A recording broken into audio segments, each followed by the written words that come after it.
Bueno, hoy nos toca hablar de un personaje bíblico, ¿sí?, muy conocido, del cual ya me había tocado hablar hace un tiempito atrás, así que fue un desafío volver a estudiar la vida de este hombre y a ver qué podía decir sin repetir lo que ya dije. Así que hoy vamos a hablar de la vida de Gedeón. Todos conocemos la vida de Gedeón, ¿cierto? ¿Sí? ¿Qué conocemos de Gedeón? A ver, ayúdenme. ¿Qué recordamos de la vida de Gedeón? ¿Qué es esto? Medio miedoso. Muy bien. ¿Qué más? ¿Qué más recordamos de la vida de Gedeón? Le pidió pruebas al Señor. Ahí el famoso vellón. Que se moje, después que no se moje. ¿Qué más? Muchas gracias, Eva. ¿Qué más recordamos de Gedeón? Tuvo que derribar los ídolos, muy bien. ¿Qué más? Hay algo muy conocido de Gedeón que fue, ¿no?, los 300 de Gedeón. ¿Se vieron la película 300? Eso, bueno, los chicos solamente la vieron. Gedeón también tuvo sus 300. Tuvo que, de un ejército de 32.000 pasó a 300 porque el Señor quería hacer una obra. ¿Qué más sabemos de Gedeón? Tuvieron que romper los cántaros, exacto. ¿Sí? Ahí hay algo muy práctico en eso. Ahí fueron 300 con cántaros y era todo lo que tenían. No tenían espadas, tenían que llevar cántaros y romperlos. Por ahí hay una aplicación muy linda que vamos a hablar también un poquito de eso, así no nos vamos a centrar en eso, pero lo vamos a mencionar. ¿Qué más sabemos de Gedeón? Era fuerte. ¿Eh? Era fuerte. Era fuerte. Hay algo que nadie lo está diciendo. Y voy a parar acá para que no lo digan entonces. A ver si todavía me queman el final de la película.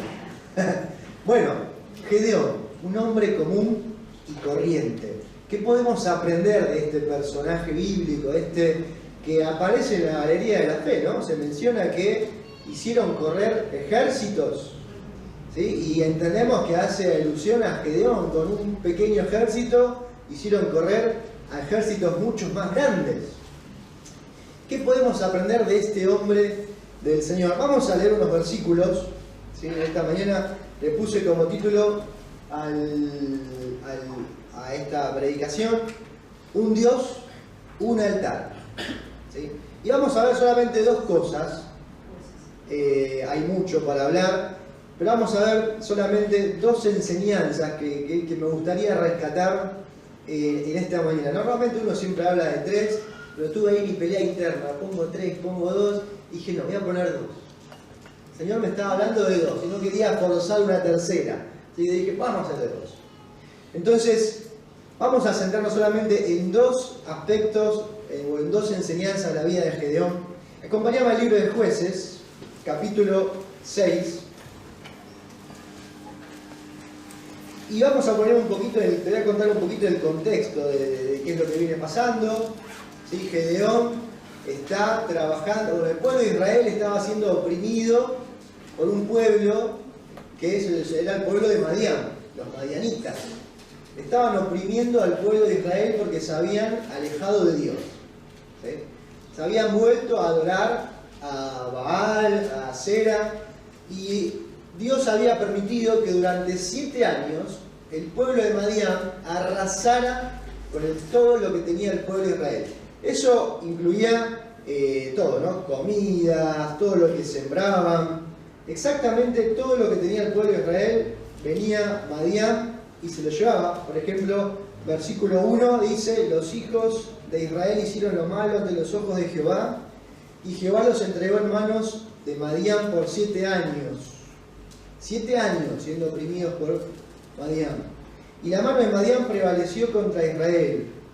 Y los hijos de Israel, por causa de los madianitas, se hicieron cuevas en los montes y cavernas y lugares fortificados. Pues sucedía que cuando Israel había sembrado, subían los madianitas y amalecitas y los hijos del oriente contra ellos. Subían y los atacaban. Y acampando contra ellos destruían los frutos de la tierra hasta llegar a Gaza, y no dejaban qué comer en Israel, ni ovejas, ni bueyes, ni asnos. Los comentaristas dicen que estas tres grupos, ovejas, bueyes y asnos, representaba todo lo que era la comida para el pueblo de Israel. O sea, arrasaban todo, no le dejaban nada. ¿Sí? Así durante 7 años. Imagínense, 7 años. Bueno, en ese contexto es donde Dios, el pueblo clama a Israel, Dios les manda un profeta, ¿sí?, que hable y les recuerda todas las hazañas que él había hecho por Israel. Dice, yo los saqué de Egipto, los hice cruzar el Mar Rojo, milagro tras milagro, y lo único que les pedí era que no adoren a dioses ajenos. Y ustedes no me hicieron caso. Por eso ahora están ahí siendo oprimidos por el pueblo de Madián. Después de eso aparece el ángel de Jehová. ¿Sí? Por ejemplo, versículo 11 dice: y vino el ángel de Jehová y se sentó debajo de la encina que está en Ofra, la cual era de Joás Abieserita, y su hijo Gedeón estaba sacudiendo el trigo en el lagar para esconderlo de los madianitas. Y acá viene toda la historia entre Gedeón y el ángel de Jehová, que empiezan a hablar. Gedeón tenía una amargura en su corazón por todo lo que había pasado, sí, pero él todavía no sabía que era el ángel de Jehová con quien estaba hablando. Para él era un viajero. Era alguien que pasaba y Gedeón se puso a hablar con esa persona. En el transcurso de ese diálogo que tiene Gedeón con el ángel de Jehová, él empieza a sospechar que esa persona era alguien más que un viajante. Entonces hace toda una ofrenda. Dice que prepara un cabrito, ¿sí?, prepara un caldo. Era un montón de comida para una sola persona. Va, se la lleva a este viajante, que él todavía no sabía quién era, ¿sí?, se lo da, lo pone ahí sobre una peña, no había un altar, lo pone, y él le pide que se quede con eso. Entonces el ángel de Jehová extiende ahí una vara y dice que el fuego consumió toda la ofrenda. Y ahí Gedeón se dio cuenta que estaba delante del ángel de Jehová. Y se cayó rostro en tierra, le dijo: ah, Señor, voy a morir. Y el ángel de Jehová le dijo: no, tranquilo, no vas a morir. Y él empieza a decir que él va a liberar al pueblo de Israel y que él va a estar con él, que lo va a acompañar. Bueno, Gedeón pone excusas, que era de la tribu más pequeña, que su familia era pobre, era de las más humildes. Pero Gedeón termina haciendo un altar y le pone Jehová Shalom, Dios es paz. Ese fue el primer encuentro que tuvo Gedeón con el ángel de Jehová. Esto es una introducción a lo que pasó, ¿no? Es con ver en dónde estamos parados. Y ahí empieza esta transformación en la vida de Gedeón. Y lo que me gustaría que veamos como primer punto, ¿sí?, y le puse ahí derribando altares. Lo primero, bueno, ¿qué le pide? O sea, ¿cuál era la misión de Gedeón? ¿Para qué lo había levantado Dios? Ahí, de lo que se acuerdan. Liberar a Israel. Liberar al pueblo de Israel. Para eso lo había levantado el Señor. Esa era la misión que tenía Gedeón. Pero, ¿qué fue lo que terminó, o qué fue lo primero que le pide Dios a Gedeón? ¿Alguno se acuerda? Que derribe a los ídolos. Vamos a leerlo. Así es. Vamos a ir al versículo 25 del capítulo 6. Y versículo 25 del capítulo... ¿Alguien lo quiere leer, por favor? Aconteció que la misma noche le dijo Jehová: toma un toro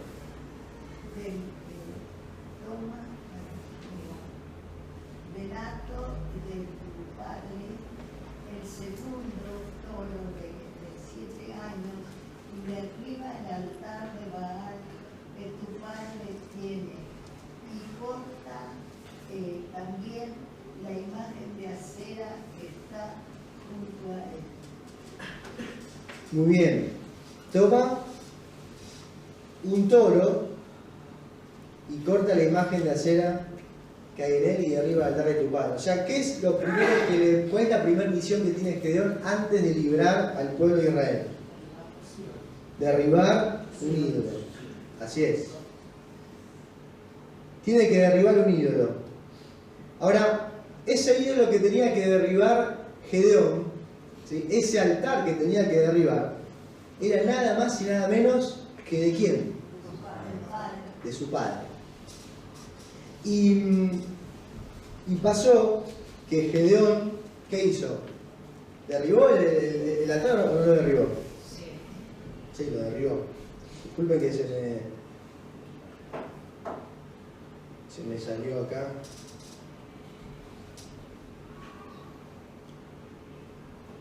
Bueno, vamos a seguir igual. Gedeón derribó el altar de su padre. ¿Sí?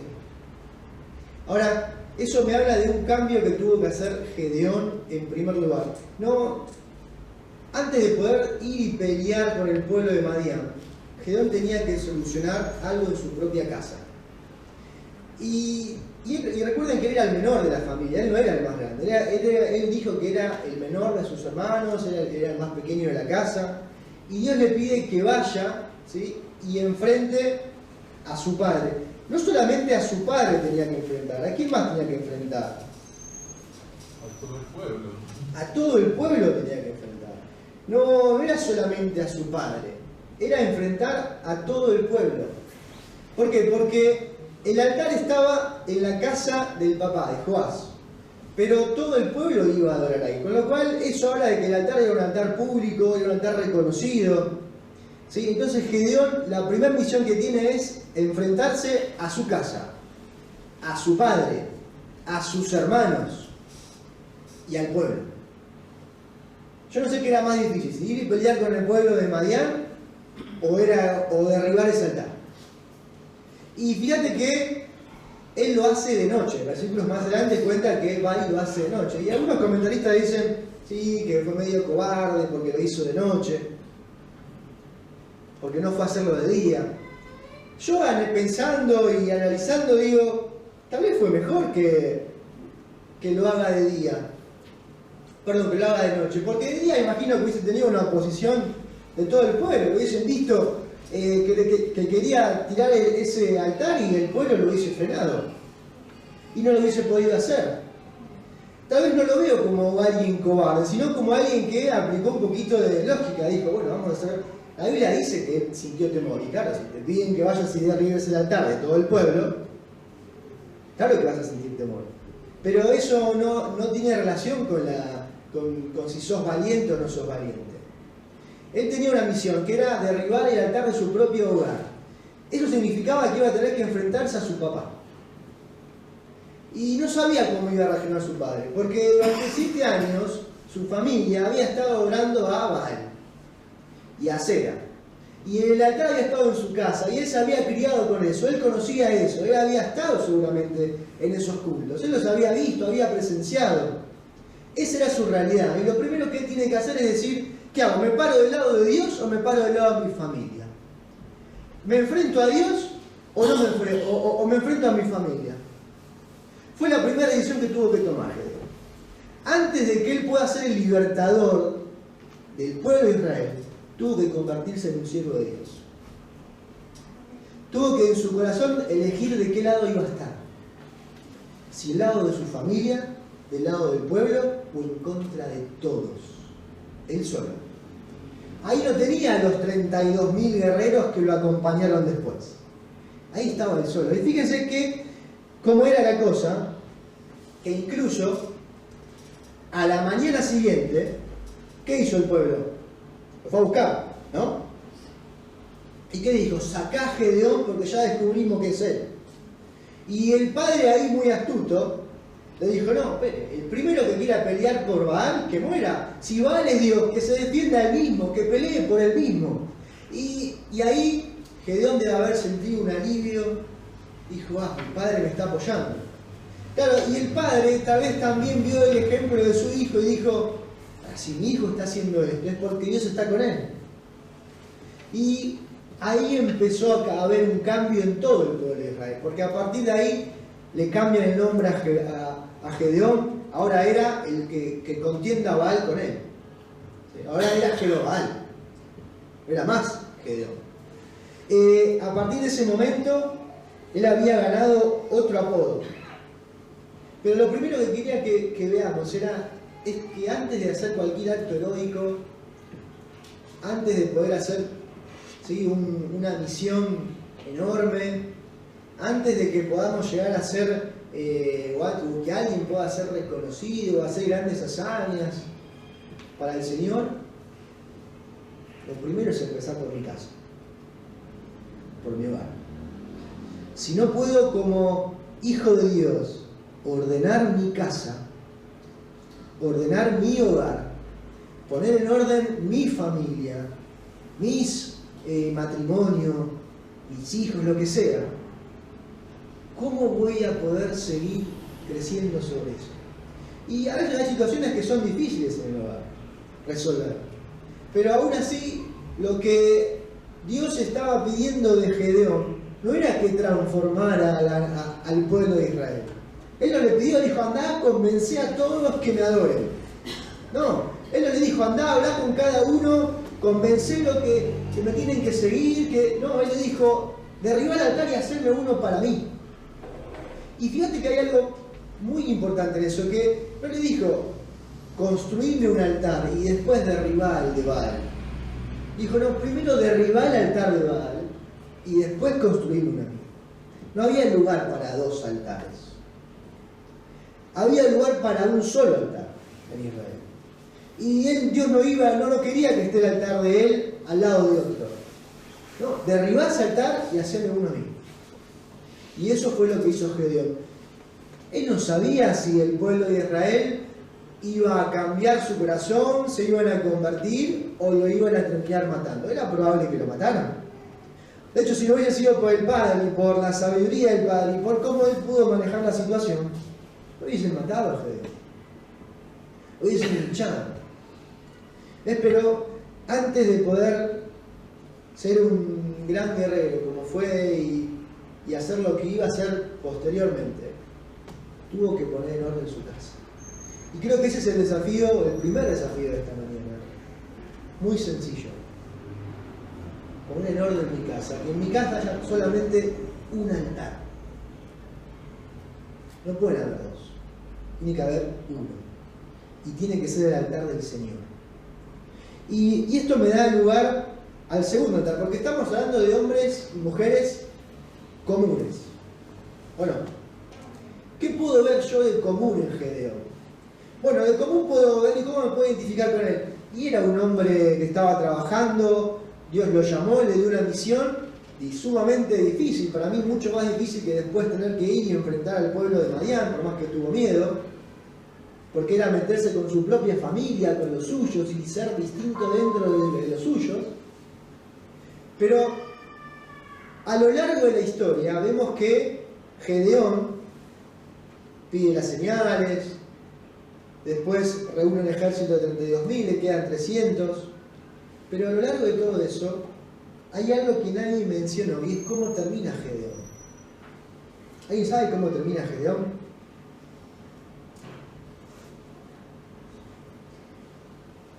Vamos a leerlo, vamos a ir a capítulo 8.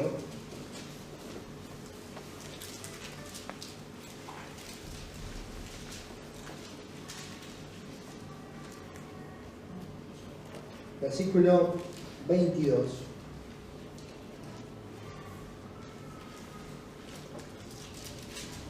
Y vamos a ver cómo termina la historia de Gedeón. Entonces habíamos dicho, como primer punto, derribando altares, y me gustaría que en este segundo punto veamos manteniendo el altar. Creo que esa es la parte más difícil de la vida cristiana. Mantener un solo altar. Y vamos a ver por qué. Fíjate ahí en capítulo 8, versículo 22. Después de todo lo que hizo Gedeón, que puso en fuga al ejército, que mató a los reyes de Madián, y bueno, ahí hubo también algo de venganza, le llenaron la cabeza, su corazón empezó a cambiar. Ya en este punto de la historia ya no es más Gedeón el humilde, ese que tenía miedo. Cuando lees la historia de Gedeón, llegas al capítulo 8, a estos versículos, y es otro Gedeón. Fíjate, capítulo 22 dice, y los israelitas dijeron a Gedeón, sé nuestro Señor tú, y tu hijo y tu nieto, pues que nos has librado de mano de Madián. Mas Gedeón respondió, no seré Señor sobre vosotros, ni mi hijo os señoreará. Jehová señoreará sobre vosotros. Y si hubiese terminado ahí la historia, Gedeón hubiese sido, hubiéramos tenido otro recuerdo de él. Pero sigue. Y Gedeón respondió, y les dijo Gedeón, quiero haceros una petición, que cada uno me dé los zarcillos de su botín, pues traían zarcillos de oro porque eran ismaelitas. Ellos respondieron, de buena gana te lo daremos. Y tendiendo un manto, echó allí cada uno los zarcillos de su botín, y fue el peso de los zarcillos de oro que él pidió, 1700 siclos de oro, sin las planchas y joyeles y vestidos de púrpura que traían los reyes de Madián, y sin los collares que traían sus camellos al cuello. 1700 siclos de oro, y eran aproximadamente casi 20 kilos de oro. En valores de hoy más o menos, ahí escuchaba que eran más o menos $1,5 millones, de lo que le dejaron a Gedeón en oro. Sigue ahí la historia, y llegamos al versículo 27, dice, y Gedeón hizo de ellos un efod, el cual hizo guardar en su ciudad de Ofra. Y todo Israel se prostituyó tras ese efod en aquel lugar, y fue tropezadero a Gedeón y a su casa. Si seguís leyendo la historia, su hijo, el que tuvo como una concubina, Gedeón tuvo aproximadamente 70 hijos, tuvo una concubina, que tuvo también un hijo con ella. Ese hijo termina matando a todos sus hijos, porque él quería ser rey. De hecho, el nombre de ese hijo se llamaba Mi papá es rey. El significado era Mi padre es rey. Gedeón en teoría rechazó ser rey. Acá Israel quería instaurar la monarquía, lo querían poner a Gedeón como rey. Gedeón rechaza ser rey, pero pide los beneficios de ser rey. Él dice, no quiero ser rey, Dios va a ser rey sobre ustedes, pero denme el oro. Y con ese oro Gedeón construye un efod. Ahora, cuando, no sé si recuerdan qué es un efod. El efod era una parte de la vestimenta sacerdotal. Era algo muy importante para el pueblo de Israel. Ahí en Éxodo, cuando se describe toda la vestidura sacerdotal, después más adelante, en Levítico también, ahí se habla de cómo tenía que confeccionarse esa vestidura y quién la podía usar. Únicamente los sacerdotes, descendientes de Aarón, de la tribu de Leví. ¿Dónde debía estar ese efod? Debía estar con los sacerdotes.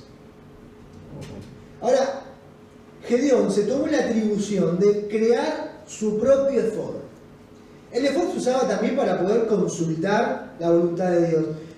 Comentaristas dicen que Gedeón quería consultar la voluntad de Dios también, por eso lo llevó a su casa. Ahora, fue un error muy grave de parte de Gedeón, porque él no tenía derecho a hacerse un efod. Mucho menos tenía derecho de llevarse el efod a su casa, porque él no era un sacerdote, ni sumo sacerdote. Eso le correspondía a otro grupo de personas. Y Gedeón aún así lo hizo, bueno, ya leímos que termina siendo tropezadero para Israel y para su propia casa. Ahora, cuando pensaba en esto de el efod y que él lo construyó, pensaba en que tomó una figura tan sagrada, ¿sí?, como es el efod, y la convirtió en algo a su antojo. Lo convirtió en algo para él. Y lo dejó en su casa. La historia de Gedeón empieza con Israel en la idolatría. Y lamentablemente termina con Israel en la idolatría. Empieza con un altar. Un altar, con dos altares. Para Baal y Acera. Termina con un altar de Jehová y un altar con el efod. Ahora, cuando pensaba en esto, pensaba en qué capacidad que tenemos nosotros de poder tomar cosas sagradas, cosas espirituales, y transformarlas a tal punto de volverlas una religión. De tomar algo, un consejo, un precepto, un concepto de Dios, modificarlo tanto que lo uso a mi conveniencia, que lo uso o lo interpreto como yo quiero o pienso que lo debería interpretar. Y a todo esto, leyendo un comentario, ahí había un comentarista que me gustó mucho, se llama Gary Williams, es un libro, es un comentario bíblico del mundo hispano, que habla sobre el libro de Jueces. Y él dice que era muy probable que Gedeón y la mayoría del pueblo de Israel hayan sido sincretistas. Cuando leí la palabra sincretista dije, ¿con qué se come esto? Entonces me tuve que poner a investigar.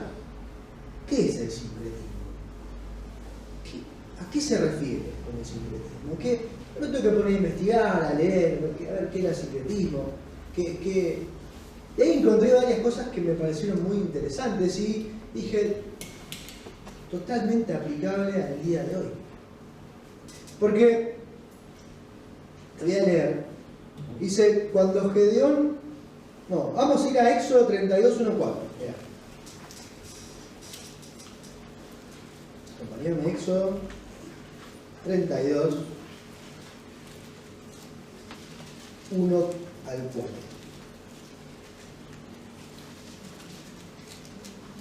Dice, viendo el pueblo que Moisés tardaba en descender del monte, se acercaron entonces a Aarón y le dijeron, levántate, haznos dioses que vayan delante de nosotros, porque a este Moisés, el varón que nos sacó de la tierra de Egipto, no sabemos qué le haya acontecido.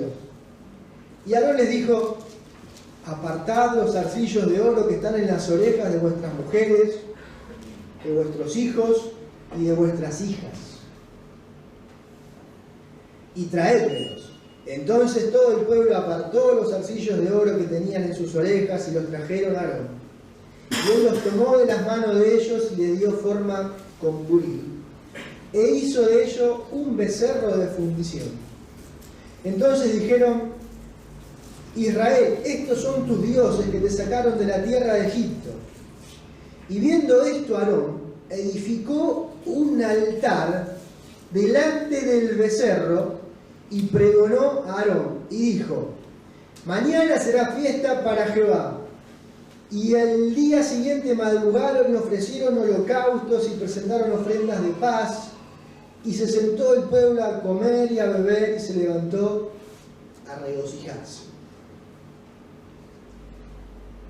No sé si te estás imaginando en la cabeza ese cuadro, pero ahí le voy a pedir a Maurito que me ponga una imagen para que tratemos ahí de ponerlo o de tenerlo en mente.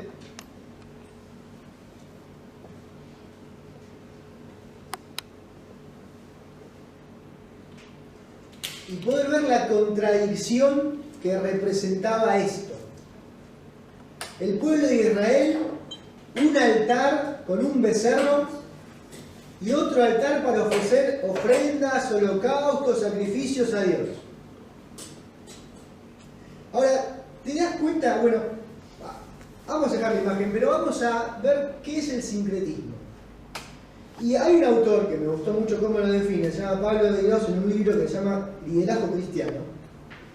Define el sincretismo como la unión de distintos elementos religiosos, tomados de distintos sistemas, especialmente no cristianos, en una nueva totalidad y sistema, con lo cual se pervierte el Evangelio, cuyo carácter es radical y excluyente. Este mismo autor cita a otro señor que se llama William A. Wieselhoft.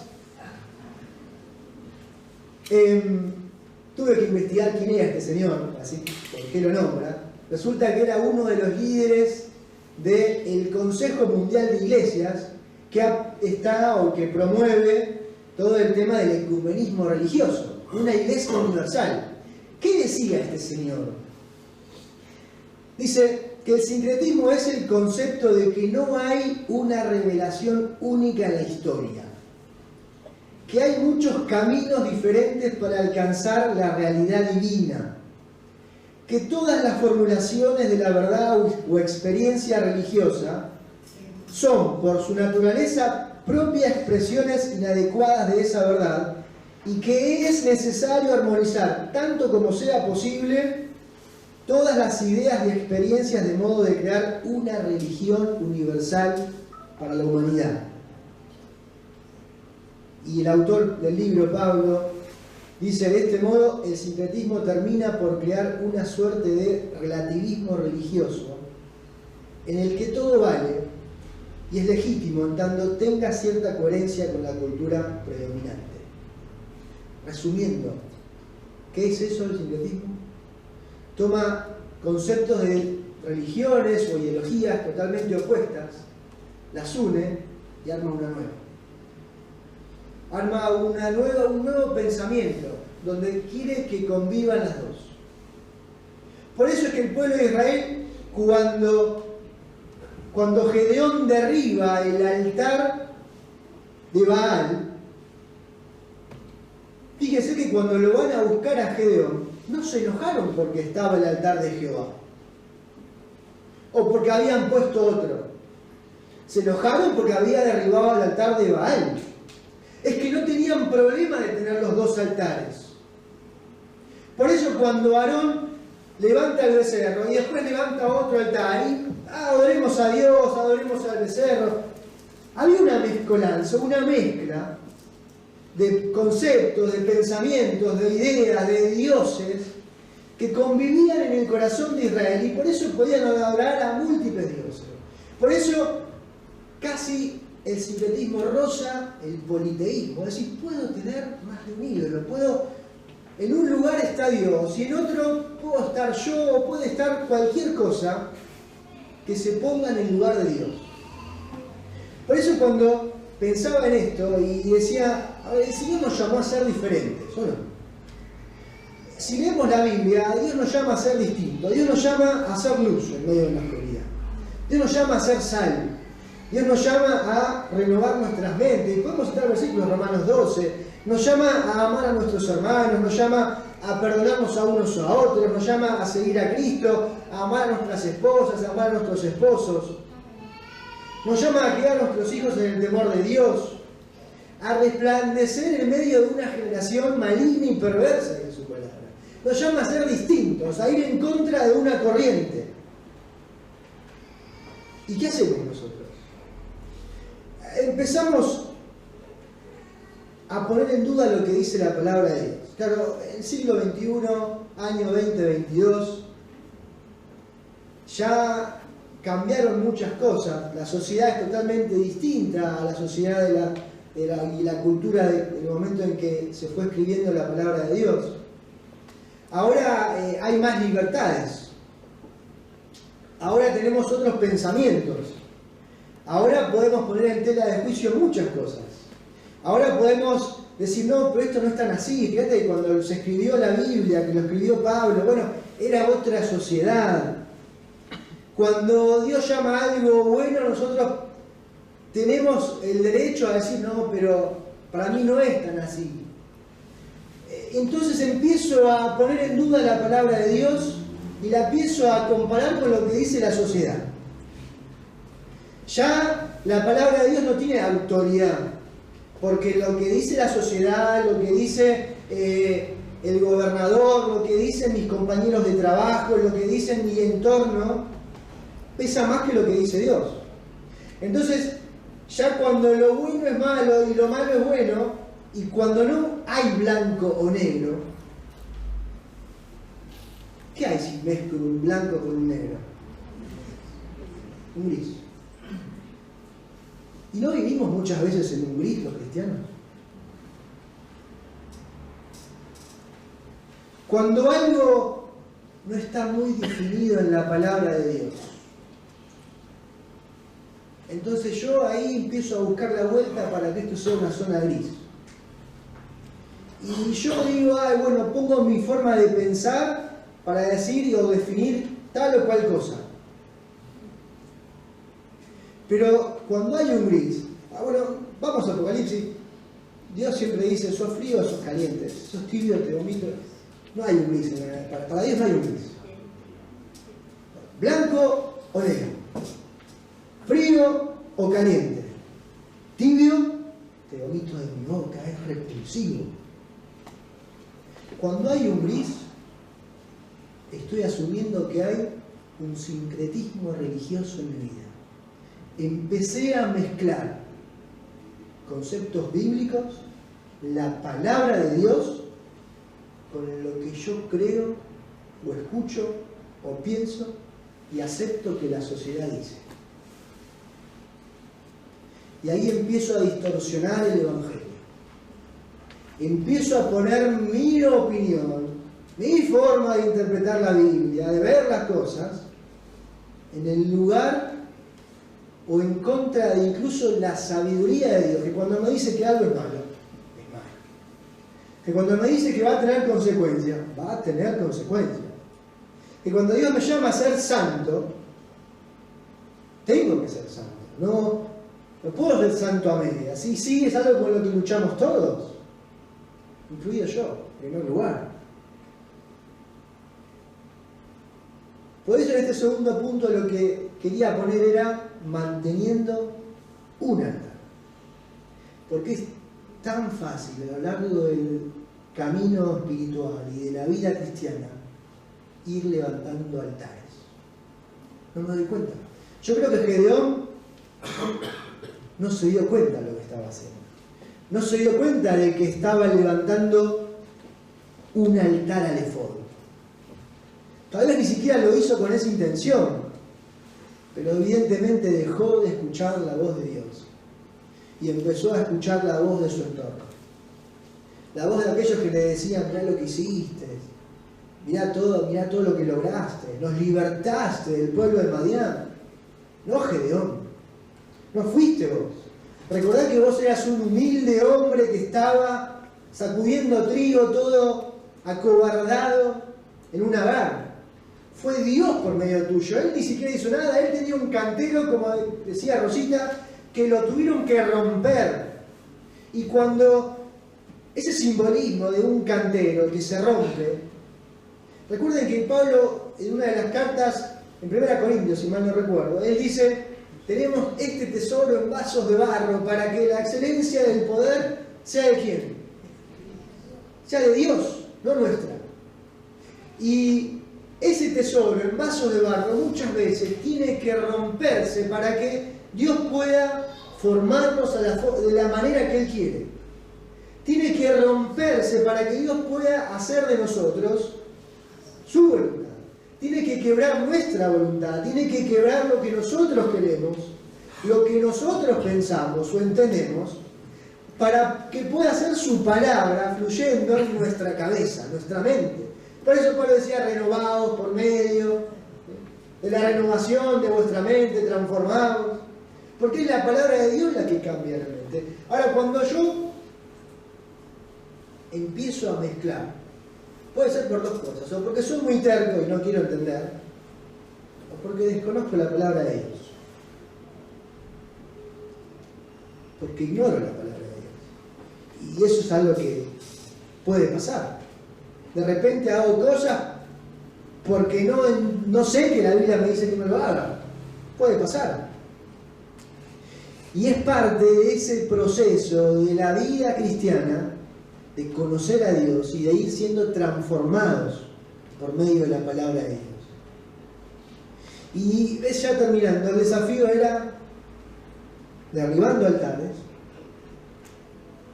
pero manteniendo un solo altar, cuidando que no haya un segundo altar que se levante, porque no hay lugar para dos altares en mi vida. Recordad lo que le dijo Dios a Gedeón, derribar el altar y después hacer uno a mí. Y creo que esa es la parte que más me ha tocado a mí en lo personal. Darío, cuidá que no se levanten otros altares. Porque Dios, dice la Biblia, que es un Dios celoso y no quiere que haya otros altares. porque es su forma de cuidarnos, es su forma de mantenernos cerca de Él, porque Él sabe lo que es mejor para nosotros. Y tal vez el desafío de esta mañana, ya terminando, sea poder pensar y evaluar si hemos mezclado la palabra de Dios con nuestra propia filosofía o nuestro propio cristianismo. Si hemos tomado la religión o el cristianismo y la hemos adecuado a nuestra forma.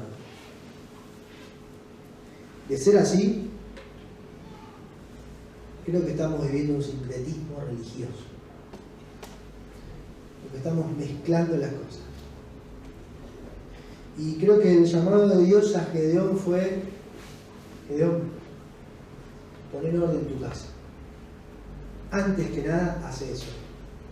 Y derribar el altar que hizo tu padre, y haciéndolo a mí. Y ofreceme un holocausto. Y ya terminando, le digo terminando. Cuando uno habla de un sacrificio a Dios, cuando uno le da algo en sacrificio a Dios, y vemos que Dios consume el sacrificio con el fuego, eso que se consumió no se puede recuperar. Cuando uno presentaba una ofrenda y consumía un cabrito, lo que sea, eso que se consumía.